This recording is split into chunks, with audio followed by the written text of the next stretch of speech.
തിരുവചന സന്ദേശങ്ങൾ ശ്രവിക്കുന്നതിനായി ഭാഗ്യവചനധാര ഇന്ന് തന്നെ സബ്സ്ക്രൈബ് ചെയ്യുക. ദൈവം നിങ്ങളെ അനുഗ്രഹിക്കട്ടെ. ത്രിയേക ദൈവത്തിന് സ്തുതി. ഏവർക്കും യേശുക്രിസ്തുവിന്റെ ധന്യനാമത്തിൽ എന്റെ സ്നേഹവന്ദനം. ഇത് ദൃഷ്ടാന്തമായി അവർക്ക് സംഭവിച്ചു. ലോകാവസാനം വന്നെത്തിയിരിക്കുന്ന നമുക്ക് ബുദ്ധി ഉപദേശത്തിനായി എഴുതിയും ഇരിക്കുന്നു. പഴയ നിയമ ഇസ്രായേലുമായി ബന്ധപ്പെട്ട കാര്യങ്ങളാണ് ഇവിടെ പറഞ്ഞിരിക്കുന്നത്. മിസ്രൈമിൽ നിന്നും പുറപ്പെട്ട നല്ല പങ്കാളികളിലും ദൈവം പ്രസാദിച്ചില്ല. അവർ എല്ലാവരും ആത്മീയ ആഹാരം തിന്നു, എല്ലാവരും ആത്മീയ പാനീയം കുടിച്ചു. അവരെ അനുഗമിച്ച പാറ ക്രിസ്തുവായിരുന്നു. പക്ഷെ ഈ അനുഗ്രഹങ്ങൾ അനുഭവിച്ചിട്ടും ദൈവപ്രസാദം അവരുടെ ജീവിതത്തിൽ നിന്നും അകന്നുപോയി. നമ്മുടെ ജീവിതത്തിലും ഭൗതികമായി എല്ലാം ഉണ്ടായിട്ടും ദൈവപ്രസാദം ഇല്ലാത്ത അവസ്ഥകൾക്ക് കാരണം എന്താണെന്ന് ചിന്തിച്ച് ഒരു തിരുത്ത് ആവശ്യമാണ്. ഇസ്രായേൽ മക്കളുടെ ജീവിതത്തിൽ സംഭവിച്ച 5 വീഴ്ചകളെ കുറിച്ചാണ് 1 കൊരിന്ത്യർ 10:1-12 വരെയുള്ള വാക്യങ്ങളിൽ പറഞ്ഞിരിക്കുന്നത്. ഒന്നാമതായി 10:6 അവർ മോഹിച്ചതുപോലെ നാം ദുർമോഹികൾ ആകരുത്. എന്ത് കിട്ടിയിട്ടും തൃപ്തരാകാതെ ആവലാതി പറയുന്ന ഇസ്രായേൽ ജനത്തെ പോലെ ഇന്നും നമ്മുടെയും അവസ്ഥ ഇത് തന്നെയല്ലേ? തന്നതിലൊന്നും നമുക്ക് തൃപ്തിയില്ല, കിട്ടാത്തതിനെ ഓർത്ത് നമുക്ക് ആവലാതിയല്ലേ? ദൈവം പറയുന്നു, നാം അവരെ പോലെ ദുർമോഹികൾ ആകരുത്. രണ്ടാമതായി 10:7 അവരിൽ ചിലരെ പോലെ നിങ്ങൾ വിഗ്രഹാരാധികൾ ആകരുത്.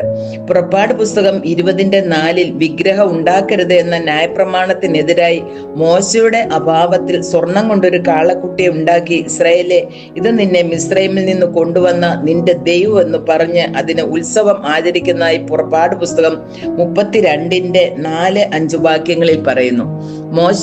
മോശയുടെ വായായിരുന്ന അഹ്റോനാണ് ഈ അന്യ ആരാധനയ്ക്ക് നേതൃത്വം കൊടുക്കുന്നത്.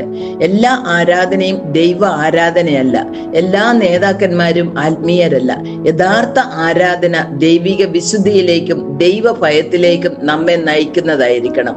മൂന്നാമതായി പരസംഗം 8 വാക്യം. അവരിൽ ചിലർ പരസംഗം ചെയ്ത് ഒരു ദിവസത്തിൽ 23,000 പേർ വീണു പോയതുപോലെ നാം പരസംഗം ചെയ്യരുത്. സംഖ്യാപുസ്തകം 25:1 മുതൽ ഇസ്രായേൽ ജനം സിത്തീമിൽ പാർക്കുമ്പോൾ മോവാബ്യ സ്ത്രീകളുമായി പരസംഗം തുടങ്ങി. അവർ ജനത്തെ തങ്ങളുടെ ദേവന്മാരുടെ ബലികൾക്ക് വിളിക്കുകയും ജനം ഭക്ഷിച്ച് അവരുടെ ദേവന്മാരെ നമസ്കരിക്കുകയും ചെയ്തു. ഇസ്രായേൽ ജനം പാപം ചെയ്യുവാൻ തക്കോണം ബാലാക്കിന് ബുദ്ധി ഉപദേശിച്ചു കൊടുത്ത ബിലയാമിനെ കുറിച്ച് വെളിപാട് പുസ്തകം 2:14 പറയുന്നു. 4 കർത്താവിനെ പരീക്ഷിക്കരുത്. 9 വാക്യം. അവരിൽ ചിലർ പരീക്ഷിച്ച് സർപ്പങ്ങളാൽ നശിച്ചു പോയതുപോലെ കർത്താവിനെ പരീക്ഷിക്കരുത്. സംഖ്യാപുസ്തകം 21:4 മുതൽ 9 വരെയുള്ള വാക്യങ്ങളിൽ മരുഭൂമിയിൽ മരിക്കേണ്ടതിന് നിങ്ങൾ ഞങ്ങളെ മിസ്രയീം ദേശത്ത് നിന്ന് കൊണ്ടുവന്നത് എന്തിന്? ഇവിടെ അപ്പവുമില്ല വെള്ളവുമില്ല. ഈ കൊള്ളരുതാത്ത ആഹാരം ഞങ്ങൾക്ക് വെറുപ്പായിരിക്കുന്നു. അപ്പോൾ ദൈവം അഗ്നിസർപ്പത്തെ അയച്ച് അവരെ കടിപ്പിച്ചു. മന്നയുടെ വില കുറച്ചു കളഞ്ഞും ആത്മീയമായി നിരാശരായി ജനം തീരുകയും ചെയ്തു.